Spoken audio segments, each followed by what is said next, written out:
Okay, so we're back reviewing the book. This is Why You Dream by Dr. Rahul Jandial.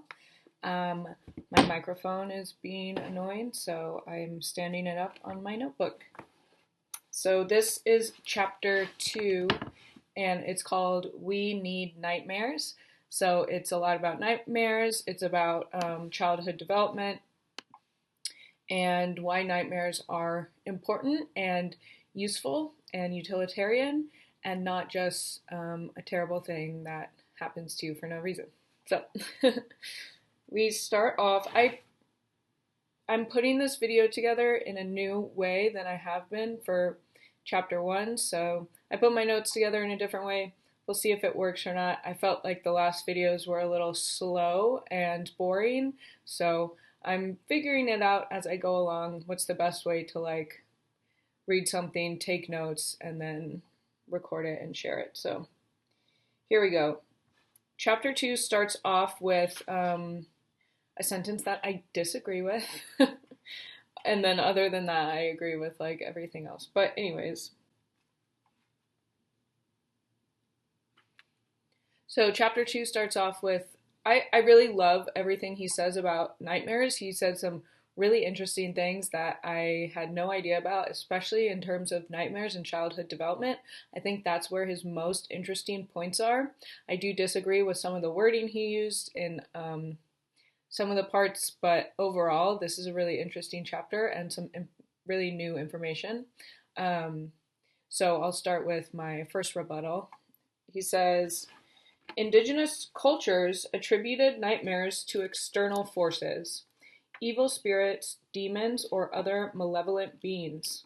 Some cultures don't even have a term for nightmares and instead consider them windows to the edges of consciousness. I'm not sure what that means. The truth is that nightmares, like dreaming, are the product of neurobiology, and ultimately, nightmares' dark visions are our own. So, obviously, I have an opinion on that sentence. I think saying that the truth is that dreams are a product of neurobiology and nightmares are a product of neurobiology is it's not even an oversimplification. I couldn't find the right words when you're he's creating causation where there's correlation. So neurobiology and nightmares are correlated in the fact that you can measure brain activity during sleep using the tools and framework and perspective, the lenses of neurobiology. You can see dreams in a certain way as they translate into the systems that they're using, the machines and computers and whatnot that are picking up electrical signals and lighting up different parts of the brain. That's a correlation. And then he's jumping to the truth is dreams are caused by neurobiology. That's causation.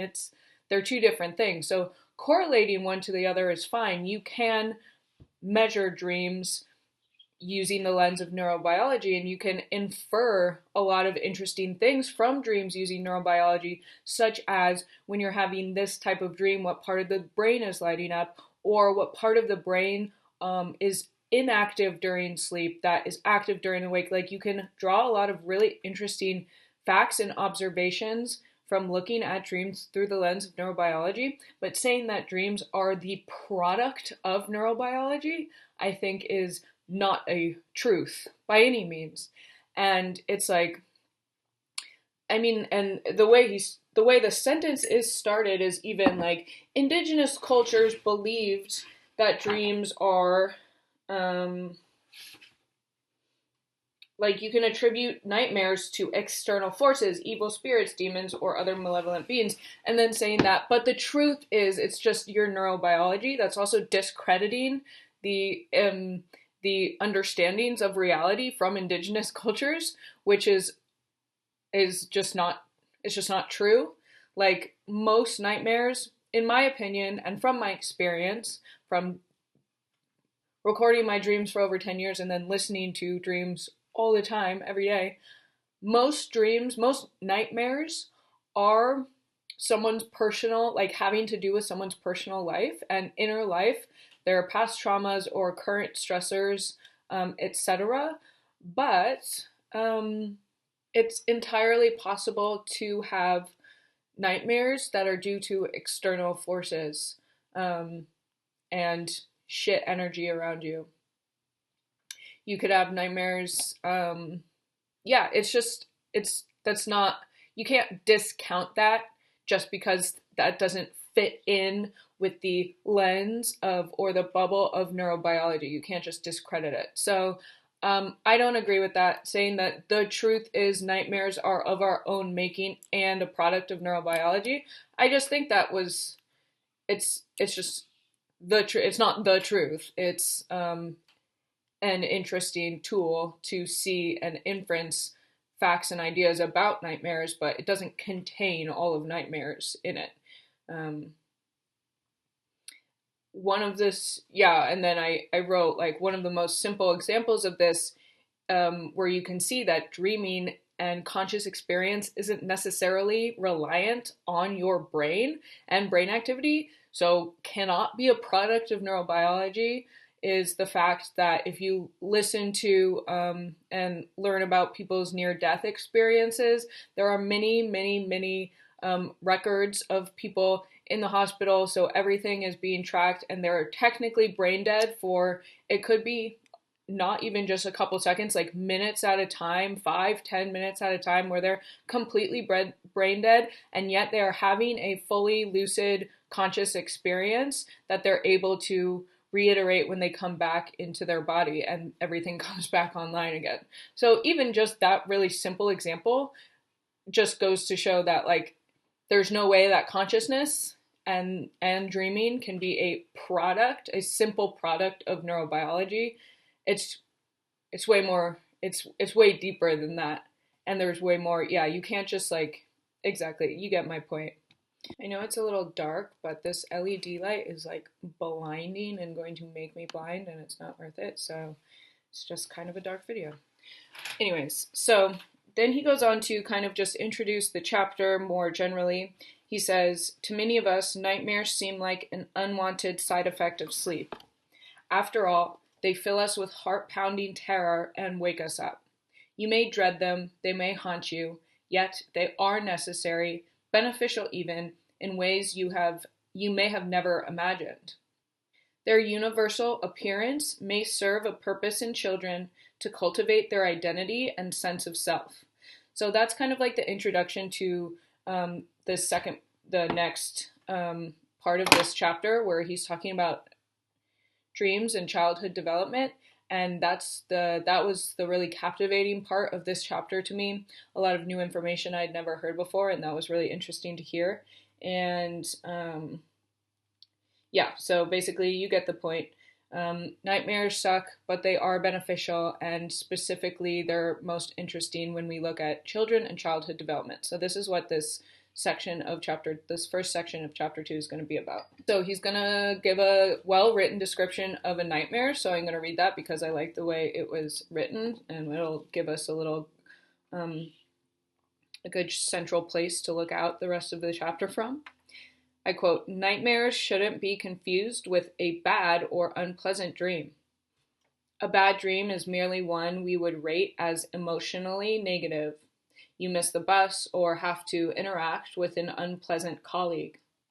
Nightmares, on the other hand, are characterized by long, vivid, frightening dreams that wake us up. The nightmare plot usually involves a threat to our survival, physical integrity, security, or self-esteem, and their emotional atmosphere is one of dread. They can also produce intense feelings of fear, anger, sadness, confusion, and even disgust. By definition, nightmares force us not only to wake up, but to vividly recall the frightening events." So that's a really interesting point that I didn't actually put in my notes, but it's coming to right now. He says, nightmares force us not only to, he says wake, I said wake up, but to vividly recall the frightening events. The first thing I ever tell people about nightmares is that the way I describe nightmares is that they are a mechanism of dreams, a mechanism that is in place in order to show us something that we are ignoring or need to be aware of right now. That's very time sensitive.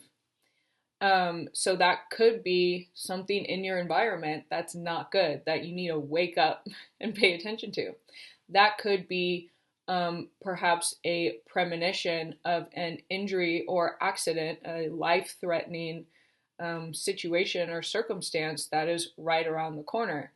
But it can also be, and usually is more so, about our soul and the integrity of our soul, our purpose, and our power. And they're a mechanism of the dream to wake you up and make sure you remember, because this is something that's really important for you to get.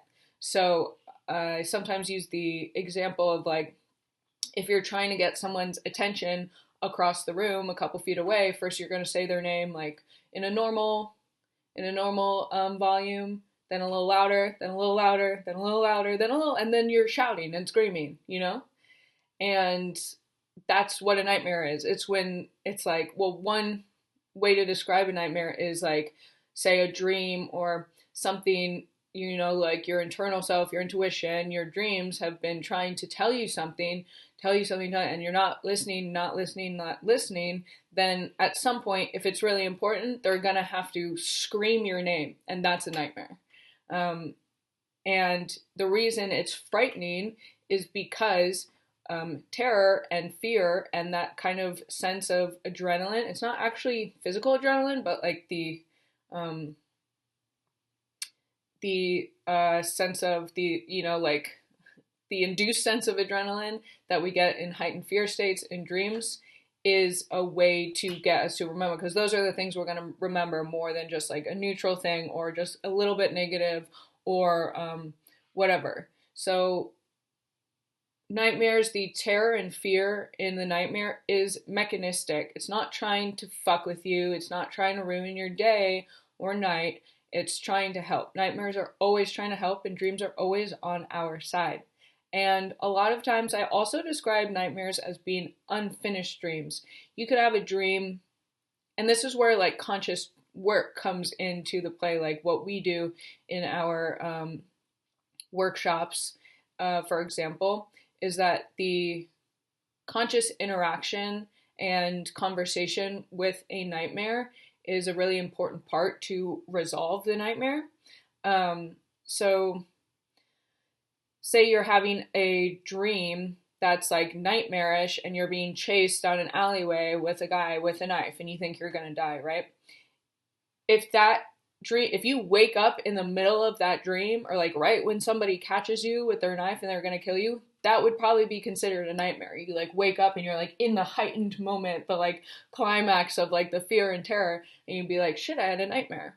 But if at that point, like they got you and they're about to kill you, but then all of a sudden you grow some master strength and you totally defeat them and you get a magical superpower and you fly away and you know, like go to a magical place and cure all evil in the world, that would be actually a really good dream that just started off bad, but like you're like, okay, because then that made the rest of the dream even better.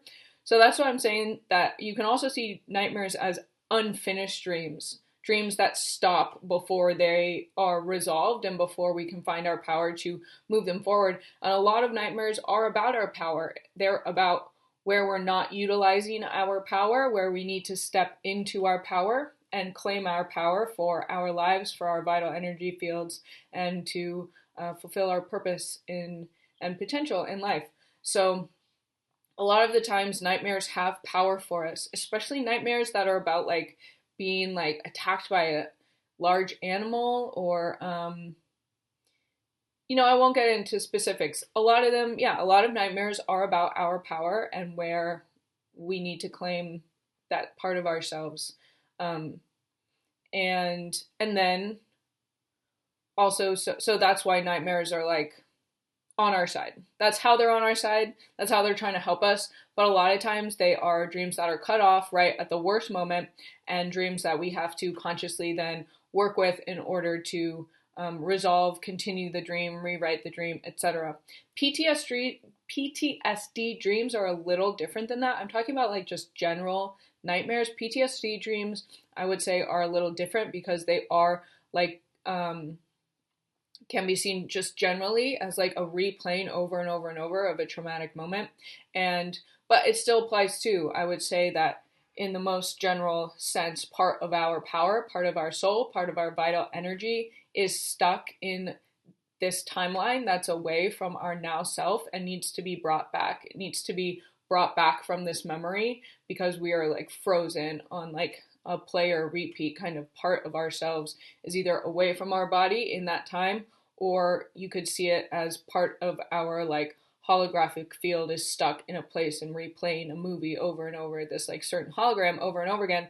And our subconscious isn't in linear time, it's in the non-linear timeline. So if part of ourself is stuck playing this scene over and over and over again, then we're going to be continually informed by that moment, that circumstance, that scene throughout our lives, even if it's completely irrelevant and we're like totally safe and totally fine and in a great loving environment. It's still going to inform our lives and project into our inner worlds and outer worlds. And so it's important to always to be able to collect ourselves from places in time that are not in the now time, that are missing, that are playing on repeat, and that are negatively affecting our lives. So there is a difference between like PTSD dreams and normal nightmares, and then there are overlaps, of course. I would say in general, most of them have to do with the soul. Dreams are real experiences for the soul. This is a more indigenous perspective, but it's one that I can see as true from my own direct experience. So for the rest of this section, I'm just going to read some interesting things that he wrote. This is about physiological activations during a nightmare. He says, I quote, "During a nightmare, the amygdala, the part of the brain that processes emotional experiences, throbs with activation. Our breathing can become rapid and irregular. We may start sweating, and our heart rates can spike. One person's heart rate during a nightmare was recorded skyrocketing from 64 beats a minute to 152 beats in merely 30 seconds. Yet most nightmares leave no lasting mark on our bodies, even when their content is burned into our psyche." That's really interesting. He doesn't say anything else about that, but it's like, yeah, it's just kind of crazy that like your body can even have a physical measurable reaction, but still not actually imprint like the stress from it. So that's another way that nightmares can be beneficial to us, is by simulating these experiences that actually aren't harmful to our bodies, but that if we can deal with now, if we can deal with as they're, as they come up, can actually save our bodies from deteriorating later on from an emotional issue that's not being addressed. Okay. Nightmares are I'm quoting again, "Nightmares are universal, and as far as we can tell, have always been part of the human condition. They are not a glitch or aberration, randomly affecting some people and not others. Everyone has nightmares. They are not limited by life experience, or diet, or age, or personal habits. The gentlest of childhoods is no barrier against nightmares. The 5 most common themes across the world and over time are failure and helplessness, physical aggression, accidents, being chased, and health-related concerns or death. Nightmares are often our earliest remembered dream, and each one of us could probably name at least one nightmare that has occurred throughout our lives." That's interesting. Nightmares are our earliest remembered dream, not mine. Let me know if is your earliest remembered dream a nightmare? I'd be interested to hear that. I'm sure they have plenty of like statistics that they made that sentence from, but that's not true in my experience. So let me know in the comments if it's true for you. Anyways, so now we're getting into childhood development and nightmares. So he says that children have the most nightmares. Children experience nightmares 5 times more than adults. Quote, "Throughout the world and across cultures, children dream of monsters, demons, and supernatural beings. How can this be? How can children reared with love, who are nurtured and protected, still conjure up monsters? Proving beyond a shadow of a doubt how and why this feature of childhood came may never be possible. End quote. Okay, that sentence definitely caught my attention because I mean, literally the last page just said that nightmares are a product of neurobiology. And then on the next page, he's like, there's all these features of nightmares that don't fit into the lens or world of neurobiology, so we may just never be able to explain them. It's like, that's what? You need to step out and get a different lens, and then all of these things make a lot more sense, like maybe the fact that if children dream of a monster, even though no one's ever told them that monsters are a thing or exist, that's not a product that can't be explained by neurobiology, so it's just a mystery. That's like that was just kind of crazy to me. So here's another example of how, like I just said, dreams and nightmares can't be reduced to neurobiology because there are all these facets and facts and phenomenons that do not fit into neurobiology anywhere and can't be explained by neurobiology at all. So why would we say that neurobiology causes dreams and nightmares? Anyways, so first of all, I will just say as a caveat, I'm not sure we can prove anything in the world beyond a shadow of a doubt because the world is always changing and there's so much that we don't know. But let me give some potential reasons why a child could dream of something that they've never been taught about. So, first of all, there are energies that are external to us that we can sense with our subtle senses, psychic senses, intuition, so things that we might not be able to see, smell, hear, touch, but we can still sense. Everybody has an experience. Everybody knows what I'm talking about when I say that, And these things can translate into dream experiences. So in dreams, we may very well be able to get a translation, a visual, an audio translation of things that we're sensing with our subtle senses psychically during the wake that we can't see or that aren't materialized in front of us. And then when we're in dreams, those things might materialize to show us what we are sensing, what we are intuiting. If someone is, especially children, are more vulnerable and sensitive, they may be more vulnerable to negative energy around them, whether that is a malevolent spirit or simply negative energy, like of if your parents are fighting a lot or your neighbor is some weird freak doing dark magic. Maybe children are picking up on that, sensing that, and that can become a nightmare because children are more sensitive and more vulnerable to negative energy. So that's one way that a child could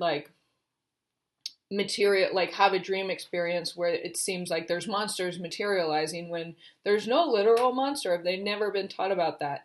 And that then goes in, but why would it be a monster? Why wouldn't it be some random thing that they've just made up? Well, that goes into more of Jungian theories and the collective unconscious, which is, I don't know, it's pretty much like an totally accepted idea that the collective unconscious is a thing.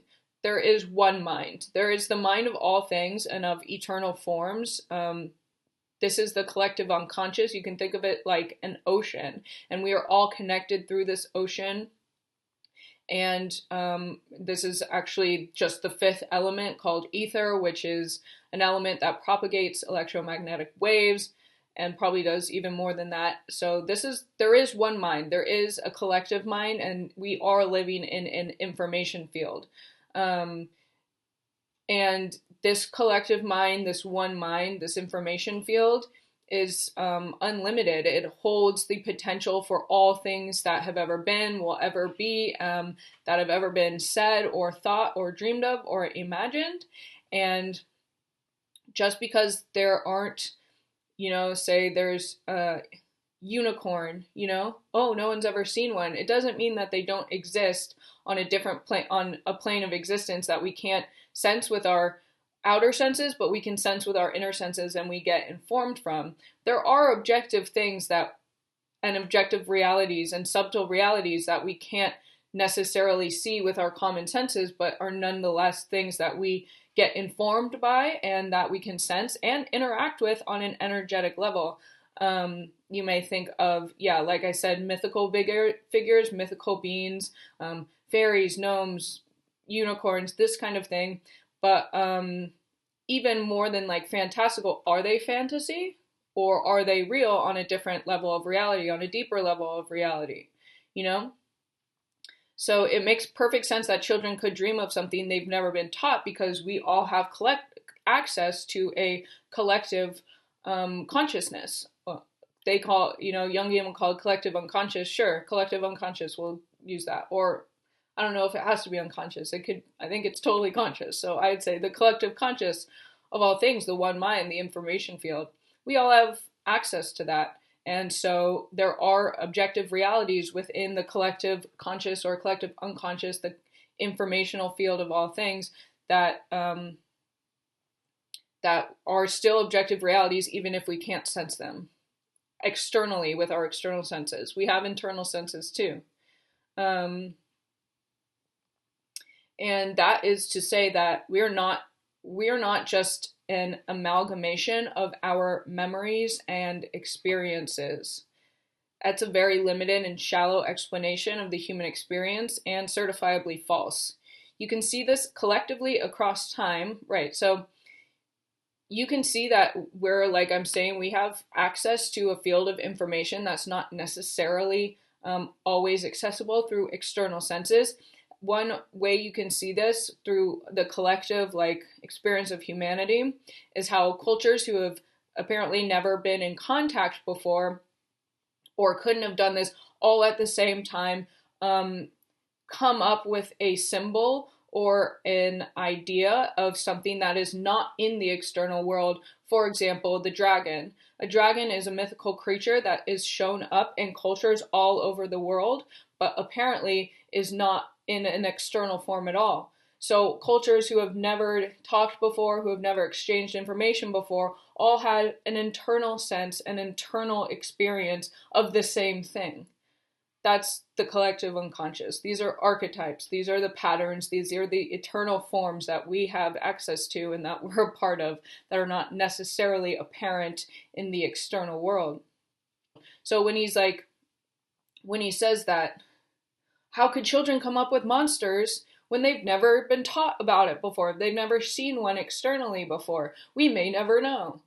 It's like, well, there's a lot of other lines of thought and research that are basically show how this is totally possible, that are not fringe or conspiracy, but that are totally accepted and obvious. And it would be obvious to people from indigenous cultures and things, that they would be yeah, Doi, that's just we don't need to explain that. Or if we can't prove it in a lab, it's not real. That kind of shit drives me crazy, dude.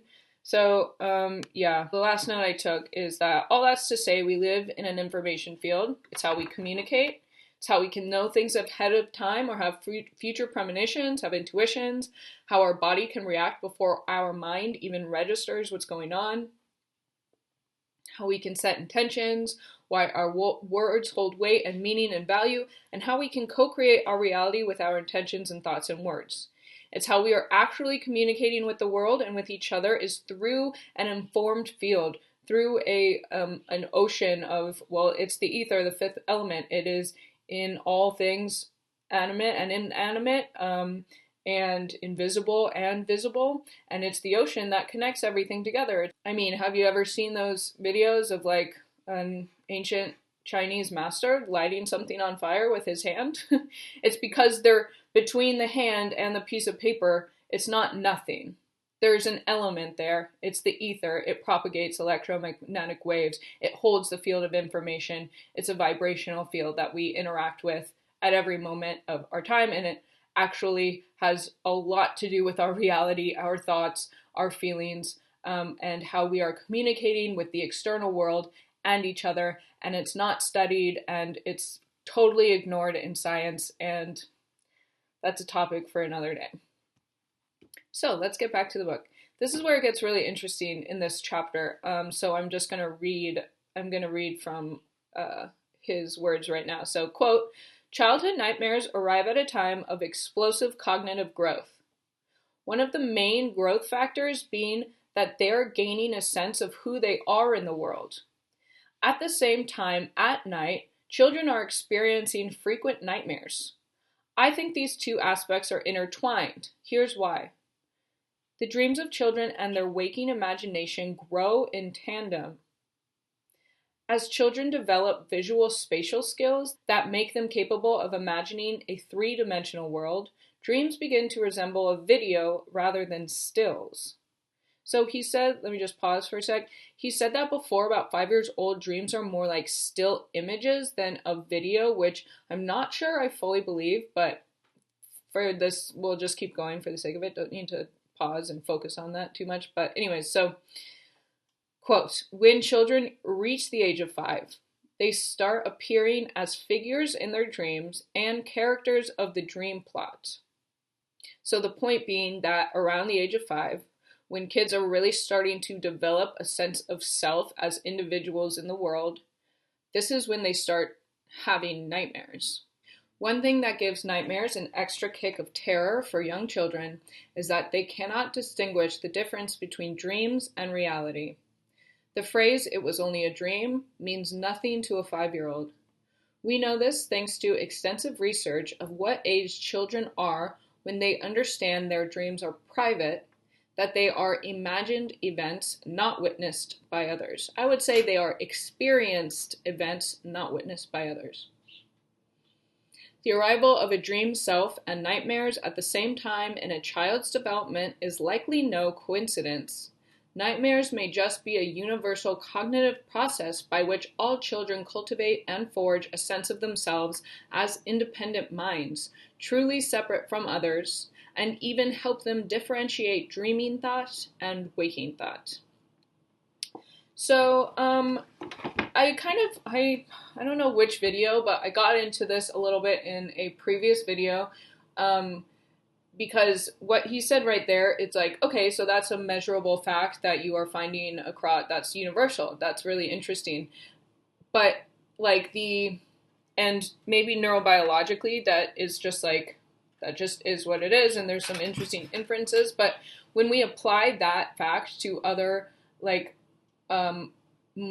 lines of thought or studies like philosophy and history and comparative religion and humanities and existentialism and spirituality, I think that fact becomes way more interesting. Well, the first thing that I thought was interesting, and this, okay, caveat, this could just be wordplay. He might not mean this literally, so it could just be wordplay, but even if it is just wordplay, it's still interesting, because wordplay isn't nothing, it can mean something, even if it's a farther away metaphor.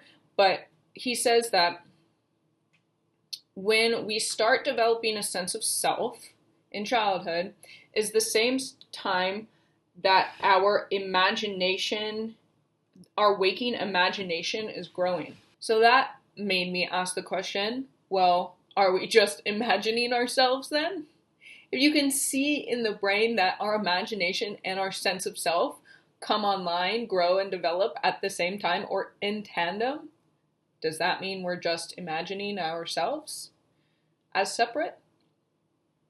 I think it could be, because it's not that far-fetched. Babies don't have a sense of separateness. This thing is something that comes online. It's not something that's given off right off the bat. When babies are still like one with everything, there's no distinguishing between reality and imagination. There's no difference between waking and dreaming. There's no difference between self and other. And so they are in like the one mind, like the oneness still, right? And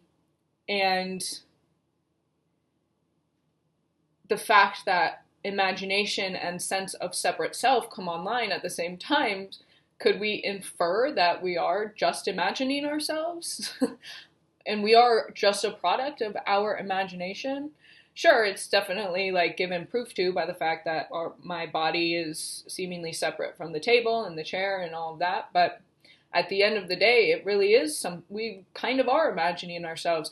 If we weren't imagining ourselves, how could we have any potential for free will? How could we have have an idea of ourselves, like, I may be here now, but someday I'm going to be somewhere else. I'm going to be successful. I'm going to live by the ocean. I'm going to make hats, whatever it is. And then we get there. That's through an imagined sense of self, paired with fate, willpower, determination, whatever you want to say. But to even have an idea of a self that's different from current self and current circumstances, that's your imagination. We are imagining ourselves into being. I think there's like I don't know if this is a fact or just an idea, but it was like people with like major depression lose, or major trauma, lose the ability to imagine themselves outside of their circumstances. And that's what kind of keeps them stuck, or could be to their end and detriment. And I thought that was really interesting. That's kind of like, that kind of rings true with what we're talking about right now. So usually I feel like people kind of take that as more metaphorical than literal. Like, imagine yourself being, like living somewhere else, or being somewhere, like being more than you are right now, whatever it is, different. That's like it might be more literal than we think. Imagine your afternoon. I'm going to do this, then I'm going to do this, then I'm going to do this, then I'm going to do this. And then I follow those guidelines and I get to the place where I wanted to be on time. That's a product of our imagining ourselves. Of course, it doesn't always work out like we planned or perfectly, but it's still a product of us imagining ourselves. So are we imagining ourselves more literally than we may think, or more deeply than we may think? If it's a fact that,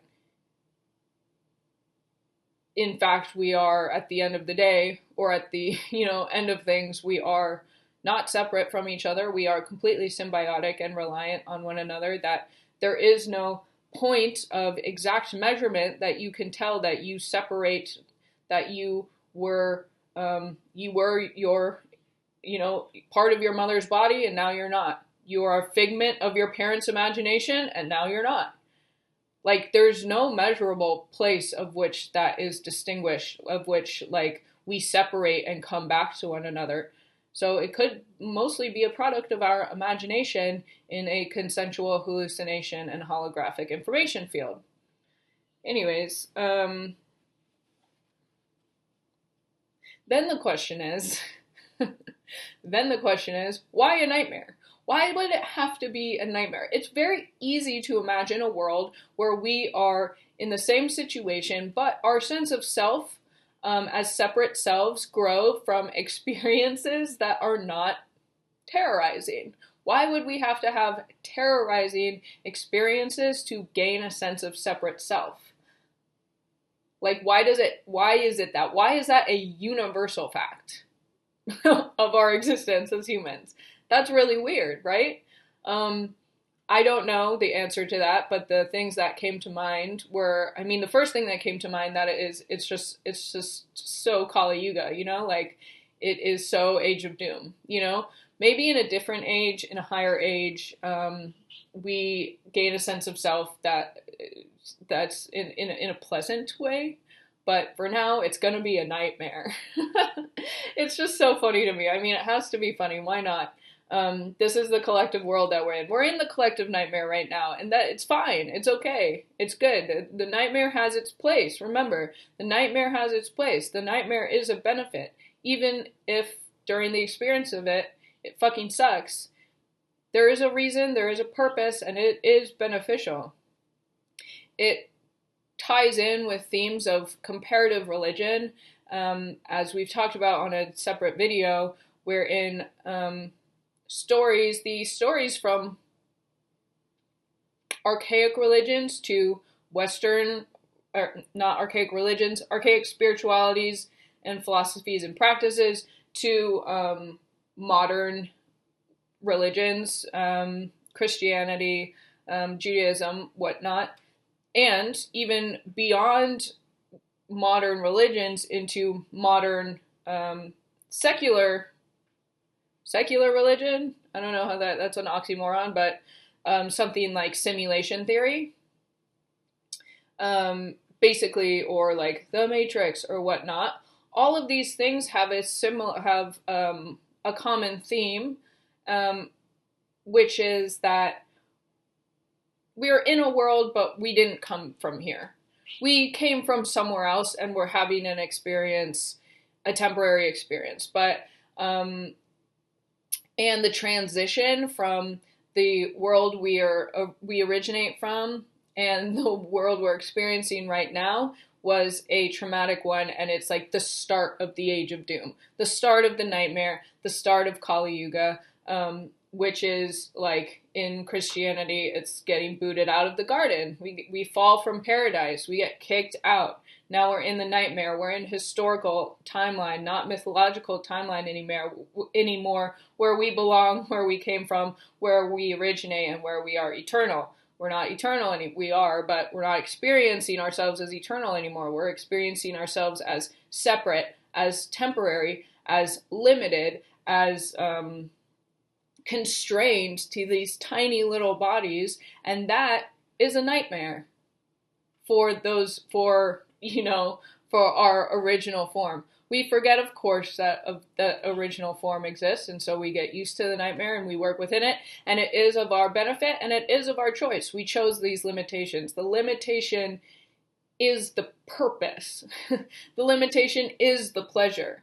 That's how you like existentially kink all of this, all of your suffering, is that like limitation is the pleasure. Don't have enough money? Find pleasure in it. Don't have enough relationship? Find the pleasure in it.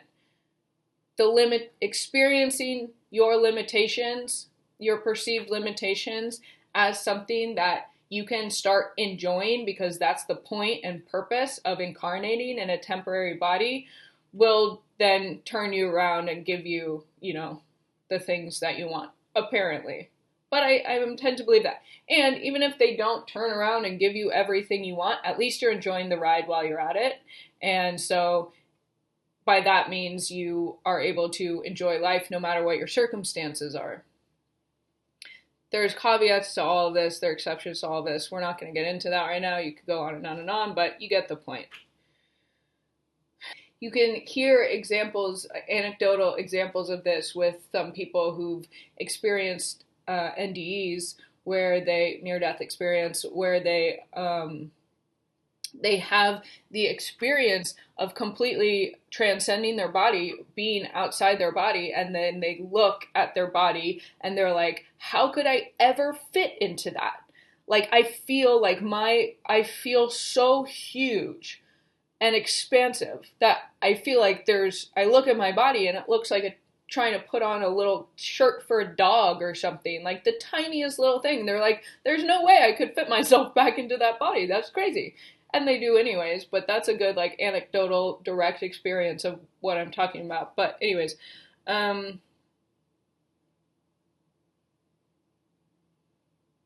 so the question I began with was, if our imagination and our sense of self come online at the same times, are we just imagining ourselves? And even if that's true, why would it have to be a nightmare? And the final point I'll make about this, which I made in other videos, is that maybe it's a nightmare also because it's inherently false. We aren't separate from one another. We aren't separate from all that surrounds us. So the process of separating and imagining ourselves as separate could be nightmarish, because it's also the source and conditions for all of our pain and suffering, and it's inherently not true, but it is the point of the experience. So you have to hold both at the same time, that it's inherently untrue, but it is the point of the experience, so it's true for now, and that's what we're gonna, experience for a point and purpose, so roll with it, you know? You'll go back to the oneness sometime, don't worry. Okay, moving on and finishing this section of this chapter. He's going on to moving to adolescent and adulthood nightmares. Quote, in the dreams of adolescence, friends and social drama play a larger role, and dreams start to become more sexual. With the cognitive maturation that comes with this stage, the frequency of nightmares diminishes, with the exception for people with PTSD or mental illness. When we become adults, we still get nightmares, but they are typically much less frequent, maybe once a month. That seems kind of frequent to me. But anyways, the themes of nightmares, if you're having a nightmare once a month, hit me up. The themes of nightmares also evolve as we transition into adulthood and are more likely to include interpersonal conflicts and themes of failure and helplessness. They are also more heavily populated with unfamiliar characters than normal dreams. That's interesting. Nightmares train the mind in ways lived experiences simply can't, helping to shape and forge our egos. In other words, nightmares are likely necessary to our development. So yeah, that's the end of this section, chapter 2, first section of chapter 2. I think I'll break up chapter 2 into most likely 3 sections.